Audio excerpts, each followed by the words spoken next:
അങ്ങനെ ഒരു ദിവസം നയന ഓഫീസിൽ നിന്നും ആദ്യത്തെ ശമ്പളം കിട്ടിയ സന്തോഷത്തിൽ വീട്ടിലുള്ള എല്ലാവർക്കും ബിരിയാണി വാങ്ങിച്ച് വരികയായിരുന്നു.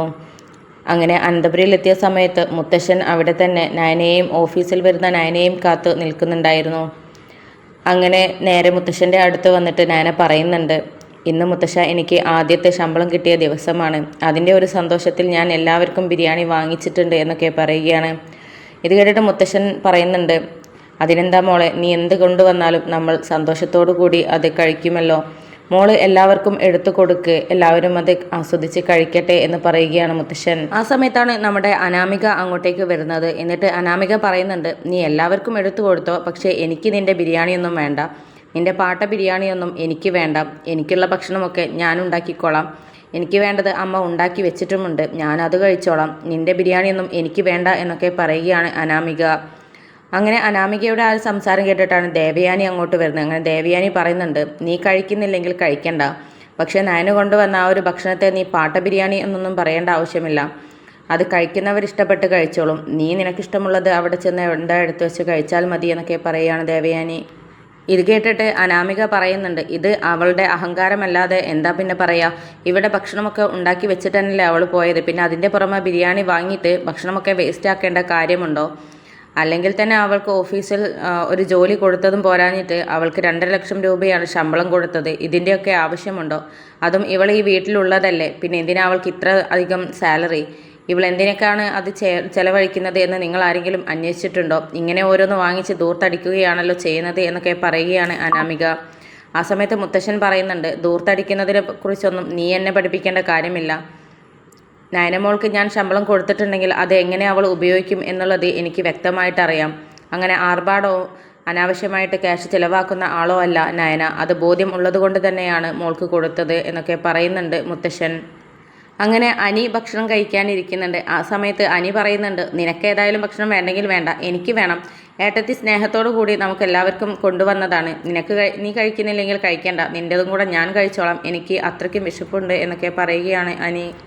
അങ്ങനെ അനി ബിരിയാണിൻ്റെ ആ ഒരു പാത്രം തുറക്കുന്ന സമയത്ത് നല്ല സ്മെല്ല് വരികയാണ്. എന്നിട്ട് അനി പറയുന്നുണ്ട്, ആഹാ എന്ത് സ്മെല്ലാണ്, അപ്പോൾ പിന്നെ അതിനേക്കാളും ടേസ്റ്റും ഉണ്ടാകും. ഏതായാലും ഞാൻ ആസ്വദിച്ച് കഴിക്കാൻ പോവുകയാണ്, ഇത് കഴിക്കാത്തവർക്ക് വലിയ നഷ്ടം തന്നെയാണ് എന്നൊക്കെ പറഞ്ഞിട്ട് അനി കഴിച്ച് തുടങ്ങുകയാണ്. ആ ഒരു സ്മെല്ല് അനാമിക കിട്ടിയ സമയത്ത് അനാമികയും ചിന്തിക്കുന്നുണ്ട്, ഏത് സമയത്താണാവോ എനിക്ക് അങ്ങനെയൊക്കെ പറയാൻ തോന്നിയത്, മിണ്ടാതെ അത് കഴിച്ചാൽ മതിയായിരുന്നു, നല്ല ടേസ്റ്റുള്ള ബിരിയാണി ആണെന്ന് തോന്നുന്നു എന്നൊക്കെ ചിന്തിച്ച് നിൽക്കുകയാണ് അനാമിക. അങ്ങനെ എല്ലാവരും ഭക്ഷണമൊക്കെ കഴിച്ചിട്ട് മുറിയിലോട്ട് പോയിരിക്കുകയാണ്. ആ സമയത്ത് അനാമിക ഡൈനിങ് ഹാളിൽ തന്നെ ഇരിക്കുന്നുണ്ടായിരുന്നു. എല്ലാവരും പോയ തക്കം നോക്കി അനാമിക പതുക്കെ കിച്ചണിലോട്ട് പോയി നോക്കുകയാണ്. എന്നിട്ട് ഭക്ഷണമൊക്കെ ഉണ്ടോ എന്നുള്ളത് നോക്കുകയാണ്. ആ സമയത്ത് നയന കൊണ്ടുവന്ന ബിരിയാണി അല്ലാതെ മറ്റൊന്നും അവിടെ കാണുന്നുണ്ടായിരുന്നില്ല. എന്നിട്ട് അനാമിക ചിന്തിക്കുന്നുണ്ട്, രാവിലെ പോകുന്ന സമയത്ത് അവൾ ഉണ്ടാക്കി വെച്ചതായിരുന്നല്ലോ, പിന്നെ ആ ഭക്ഷണമൊക്കെ എവിടെ പോയി? വിശന്നിട്ടാണെങ്കിൽ വയ്യ, ഇനിയിപ്പോൾ എന്താ കഴിക്കുക എന്നൊക്കെ ആലോചിച്ചിട്ട് അവിടെ കിച്ചണിൽ തന്നെ നിൽക്കുകയാണ്.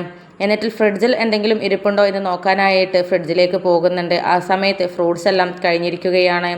അങ്ങനെ പിന്നീട് കുറച്ച് വെള്ളമൊക്കെ കുടിച്ച് വീണ്ടും ഡൈനിങ് ഹാളിൽ വന്നിരിക്കുകയാണ്. അങ്ങനെ എല്ലാവരും ആ സമയത്ത് ഉറങ്ങാൻ പോയി കഴിഞ്ഞിരുന്നു. ആ സമയത്ത് അനാമികയ്ക്കാണെങ്കിൽ വിശന്നിട്ട് വയ്യ. അങ്ങനെ സ്വന്തം അമ്മയ്ക്ക് ഫോൺ ചെയ്യുകയാണ്. അങ്ങനെ രേവതിയെ ഫോൺ ചെയ്തിട്ട് എല്ലാ കാര്യവും രേവതിയോട് അനാമിക പറയുന്നുണ്ട്. ആ സമയത്ത് രേവതി പറയുന്നുണ്ട്, നീ എന്തിനാ അതൊക്കെ പറയാൻ പോയത്? നിനക്ക് ആ ബിരിയാണി കഴിച്ചിട്ട് മിണ്ടാതിരുന്നാൽ പോരായിരുന്നോ? എന്തിനാ വെറുതെ ആവശ്യമില്ലാത്ത ഓരോ പ്രശ്നങ്ങൾ ഉണ്ടാക്കാൻ പോകുന്നത്? കൂടെ ഇരുന്ന് കഴിച്ചാൽ മതിയായിരുന്നല്ലോ എന്നൊക്കെ പറയുന്ന സമയത്ത്, ഞാനെങ്ങനെ അവൾ കൊണ്ടുവന്ന ബിരിയാണി കഴിക്കാനാണ്? അല്ലെങ്കിൽ തന്നെ അവൾ കൊണ്ടുവന്ന ഒരു സാധനവും എനിക്കിഷ്ടമല്ല, അവളെ തന്നെ എനിക്കിഷ്ടമില്ല, പിന്നെയാണോ അവൾ കൊണ്ടുവന്ന ബിരിയാണി എന്നൊക്കെ പറയുന്നുണ്ട്. എന്നിട്ട് രേവതിയോട് പറയുന്നുണ്ട്, അമ്മ എനിക്ക് എന്തെങ്കിലും ഫുഡ് വേണം, വിശന്നിട്ട് വയ്യ, അമ്മയ്ക്ക് എന്തെങ്കിലും ഓർഡർ ചെയ്തിട്ട് ഇങ്ങോട്ട് അയക്കാൻ പറ്റുമോ എന്നൊക്കെ ചോദിക്കുന്ന സമയത്ത്, ഈ പാതിരാത്രിക്ക് നിനക്ക് ആര് ഫുഡ് ഉണ്ടാക്കി വെക്കാനാ? എല്ലാ ഹോട്ടലും അടച്ചു കാണും, അതുകൊണ്ട് പാർസലൊന്നും വാങ്ങി അയക്കാൻ പറ്റത്തില്ല. പിന്നെ ഇവിടെയാണെങ്കിൽ ഞാൻ ഇന്ന് ബ്രെഡും കാര്യങ്ങളുമായി അഡ്ജസ്റ്റ് പോയതാണ്. നിനക്കറിയാലോ എനിക്ക് വെച്ചുണ്ടാക്കുന്ന കാര്യം കുറച്ച് മടിയാണെന്നുള്ളത്, അതുകൊണ്ട് നിൻ്റെ അച്ഛനെ വെച്ച് ഞാൻ ഇന്ന് അഡ്ജസ്റ്റ് ചെയ്ത് പോയിക്കുക, അതിനെക്കൊണ്ട് ഇവിടെ ഒന്നും കൊടുത്തയക്കാനില്ല, അല്ലെങ്കിൽ അച്ഛൻ്റെ കയ്യിൽ ഞാൻ എന്തെങ്കിലും കൊടുത്തയച്ചാനേ എന്നൊക്കെ പറയുകയാണ് രേവതി. ആ സമയത്ത് അനാമിക പറയുന്നുണ്ട്, അല്ലെങ്കിലും അമ്മയെ എന്തെങ്കിലും ഒരു പരിഹാരം കാണണമെന്ന് കരുതിയിട്ട് അമ്മയെ വിളിച്ചാൽ യാതൊരു പ്രയോജനമില്ല എന്നുള്ളത് എനിക്ക് മനസ്സിലായി. ഇതിനു മുമ്പും അതായിരുന്നല്ലോ അവസ്ഥ, ഈ അമ്മയെ കൊണ്ട് ഒന്നും പറ്റില്ല എന്നൊക്കെ പറഞ്ഞിട്ട് ദേഷ്യം പിടിച്ച് അനാമിക ഫോൺ വെക്കുകയാണ്. അങ്ങനെ വിശപ്പ് സഹിക്കാൻ വയ്യാതെ അനാമിക അവിടെ നിന്ന് തിരിഞ്ഞ് അങ്ങോട്ടും ഇങ്ങോട്ടും തിരിഞ്ഞ് നടക്കുകയാണ്. ആ സമയത്താണ് നവ്യ മുറിയിൽ നിന്നും പുറത്തോട്ട് വരുന്നത്. എന്നിട്ട് നവ്യ ചോദിക്കുന്നുണ്ട്, എന്താ ഇവിടെ പരിങ്ങി നിൽക്കുന്നത്? എന്തോ കള്ളലക്ഷ്യം ഉണ്ടല്ലോ, എന്താ ഫുഡൊന്നും കഴിക്കാൻ കിട്ടിയില്ലേ? അന്ന് ആ സമയത്ത് ജാട ഇളക്കാതെ ആ ബിരിയാണി കഴിച്ചുകൂടായിരുന്നു, എന്ത് ടേസ്റ്റ് ആയിരുന്നു എന്നൊക്കെ പറയുകയാണ്. ആ സമയത്ത് അനാമിക പറയുന്നുണ്ട്, നിന്നെ ഇപ്പോൾ ആരെങ്കിലും ഇങ്ങോട്ട് ക്ഷണിച്ചോ? നിന്നോടിപ്പോൾ ഞാൻ ഭക്ഷണത്തിൻ്റെ കാര്യം അന്വേഷിച്ചോ? എനിക്ക് വിശക്കുന്നൊന്നുമില്ല, എനിക്ക് വേണ്ടത് ഉണ്ടാക്കി കഴിക്കാനൊക്കെ എനിക്കറിയാം. നിന്റെ സഹായമൊന്നും വേണ്ട, നീ നിന്റെ കാര്യം നോക്കി നിന്റെ മുറിയിൽ പോയി കിടക്കാൻ നോക്ക്. നിനക്കെന്താ ഉറക്കമൊന്നുമില്ലേ? നീ ഇങ്ങനെ രാത്രി ഇറങ്ങി നടക്കുകയാണോ പതിവ് എന്നൊക്കെ ചോദിക്കുന്ന സമയത്ത് നവ്യ പറയുന്നുണ്ട്, ഞാൻ ഇറങ്ങി നടക്കുന്നത് നീ നോക്കേണ്ട ആവശ്യമില്ല, നീ ഇപ്പോൾ എന്താ ഉറങ്ങാതെ ഇവിടെ നിൽക്കുന്നത്? അപ്പോൾ എനിക്കും അത് തിരിച്ച് ചോദിക്കാലോ എന്നൊക്കെ നവ്യ ചോദിക്കുന്നുണ്ട്. ആ സമയത്ത് അനാമിക പറയുന്നുണ്ട്, സ്വസ്ഥമായിട്ട് ഇവിടെ ഒന്ന് ഇരിക്കാന്ന് വെച്ചാൽ അതിനും സമ്മതിക്കില്ല, സ്വസ്ഥതക്കേട് ഉണ്ടാക്കാനായിട്ട് വന്നതാണോ? നീ ഇവിടെ നിന്ന് പോകുന്നുണ്ടോ എന്നൊക്കെ പറഞ്ഞിട്ട് നവ്യയോട് ചൂടാവുകയാണ്. അങ്ങനെ പിന്നീട് നവ്യ പറയുന്നുണ്ട്, ഞാൻ ഏതായാലും കിടക്കാൻ പോവുകയാണ്, നീ എന്തായാലും ഉറക്കം വെച്ച് ഇവിടെ ഇരിക്കുകയല്ല, അവിടെ തന്നെ ഇരുന്നോ എന്നൊക്കെ പറഞ്ഞിട്ട് നവ്യ അവിടെ നിന്ന് പോവുകയാണ്. അങ്ങനെ നവ്യ പോയ തക്കം നോക്കിയിട്ട് അനാമിക പതുക്കെ കിച്ചണിലോട്ട് പോയി നോക്കുകയാണ്. കിച്ചണിലോട്ട് പോയി നോക്കുന്ന സമയത്ത് ബിരിയാണി അവിടെ ഇരിപ്പുണ്ടായിരുന്നു. അങ്ങനെ ബിരിയാണി എടുക്കാനായിട്ട് കിച്ചണിലോട്ട് പോകുന്ന സമയത്താണ് തൻ്റെ കൈ തട്ടിയിട്ട് കിച്ചണിൽ നിന്നും പാത്രങ്ങൾ താഴെ വീഴുന്നത്. അങ്ങനെ ആ സൗണ്ട് കേട്ടപ്പോൾ നമ്മുടെ നയന അതുവഴി വരുന്നുണ്ട്. അങ്ങനെ കിച്ചണിൽ എന്താ പ്രത്യേകിച്ചൊരു സൗണ്ട് എന്ന് നോക്കാനായിട്ട് നയന കിച്ചണിലോട്ട് വരികയാണ്. നയന വരുന്നത് കണ്ടിട്ട് അനാമിക പതുക്കെ അവിടെ നിന്നും മാറി നിൽക്കുന്നുണ്ട്. പക്ഷേ അനാമിക മാറി നിൽക്കുന്നത് നയന കാണുകയാണ്. ദേവയാനിയും ഈ സൗണ്ട് കേട്ടിട്ട് അവിടേക്ക് വരുന്നുണ്ട്. അങ്ങനെ നയന പറയുന്നുണ്ട്, ഇവിടെ എന്തോ സൗണ്ട് കേട്ടിട്ടുണ്ട് അമ്മേ, ആരോ ഇവിടെ മറഞ്ഞു നിൽക്കുന്നുണ്ട്, ഏതായാലും പതുക്കെ സൗണ്ട് ഉണ്ടാക്കാതെ നമുക്കിവിടെ മറഞ്ഞു നിന്ന് നോക്കാം, ആരാ ഇവിടെ ഉള്ളത് എന്ന് നോക്കാമെന്നൊക്കെ പറഞ്ഞിട്ട് നയനയും ദേവയാനിയും അവിടെ മറഞ്ഞു നിൽക്കുകയാണ്. അങ്ങനെ ആരോ വരുന്നത് കണ്ടിട്ടുണ്ട് എന്ന് മനസ്സിലാക്കി അനാമിക ഒന്ന് പുറത്തോട്ട് എത്തി നോക്കുന്നുണ്ട്. ആ സമയത്ത് ആരെയും കാണുന്നില്ല. അപ്പോൾ ആരെങ്കിലും വന്നിട്ടുണ്ടെങ്കിൽ അവർ പോയി കാണും എന്നൊക്കെ പറഞ്ഞിട്ട് വിചാരിച്ചിട്ട് അനാമിക പതുക്കെ പുറത്തോട്ട് വരികയാണ്. എന്നിട്ട് നയന അടച്ചു വെച്ച ആ ഒരു ബിരിയാണി എടുത്ത് കഴിക്കാൻ വേണ്ടിയിട്ട് പോവുകയാണ്. പോകുന്ന സമയത്താണ് നമ്മുടെ ദേവയാനിയും നയനയും അവിടേക്ക് വീണ്ടും വരുന്നത്. അവർ വരുന്നത് കണ്ടിട്ട് നമ്മുടെ അനാമിക അവിടെ നിന്നും മാറി നിൽക്കുന്നുണ്ട്. അങ്ങനെ നേരെ ദേവയാനി നയനയും കിച്ചണിലോട്ട് വന്നിട്ട് പറയുന്നുണ്ട്, മോളെ നയനെ, ഇനി ഈ ബിരിയാണി ഇവിടെ വെച്ചിട്ട് കാര്യമില്ല, ഇത് കേട് വന്നിട്ട് സ്മെല്ല് ചെയ്യാൻ തുടങ്ങും, അതിനെക്കൊണ്ട് നീ ഇത് വേസ്റ്റിൽ തട്ടിയേക്ക്, ഇനി ആരും കഴിക്കാനൊന്നുമില്ലല്ലോ എന്നൊക്കെ പറയുകയാണ് ദേവയാനി. ആ സമയത്ത് നയനയും പറയുന്നുണ്ട്, അത് ശരിയാണ്, ഞാനിത് കളയാൻ മറന്നുപോയി, ഇത് സ്മെല്ലായാൽ പിന്നെ കിച്ചണാകെ ബെഡ് സ്മെല്ലായിരിക്കും എന്നൊക്കെ പറഞ്ഞിട്ട് നയന അത് എടുത്തിട്ട് വേസ്റ്റ് ബിന്നിലോട്ട് ഇടുകയാണ്. പക്ഷെ ആ കാഴ്ച അനാമിക കാണുന്നില്ല.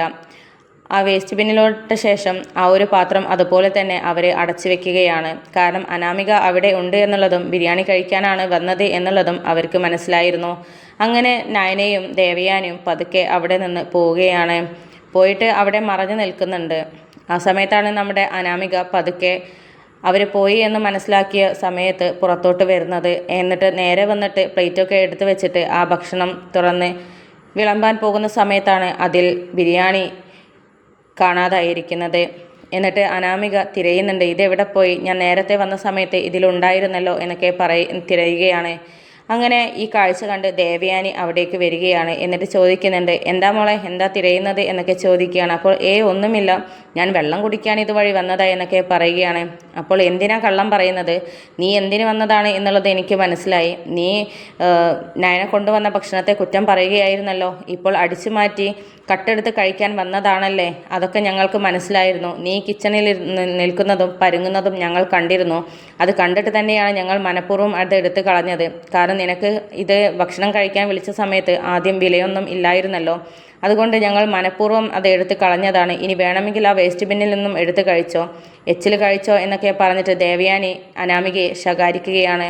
എന്നിട്ട് നിനക്ക് അഹങ്കാരം കുറച്ച് കൂടുതലാണ്, അത് കുറച്ചാൽ നിനക്ക് നന്ന്, അതുകൊണ്ടാണ് നിനക്ക് ഇങ്ങനെയൊരു പണി തന്നത്, ഇനി നീ ഒന്നുകിൽ വിശപ്പ് സഹിച്ച് ഇന്നത്തെ ദിവസം കഴിച്ചു കൂട്ടുക, അല്ലെങ്കിൽ ആ വേസ്റ്റിൽ നിന്ന് അതെടുത്ത് കഴിച്ചോ എന്നൊക്കെ പറഞ്ഞ് ദേവയാനി ചൂടാവുകയാണ്. അങ്ങനെ ഒന്നും പറയാനാവാതെ ആകെ ചമ്മി വിശന്ന് നിൽക്കുകയാണ് അനാമിക.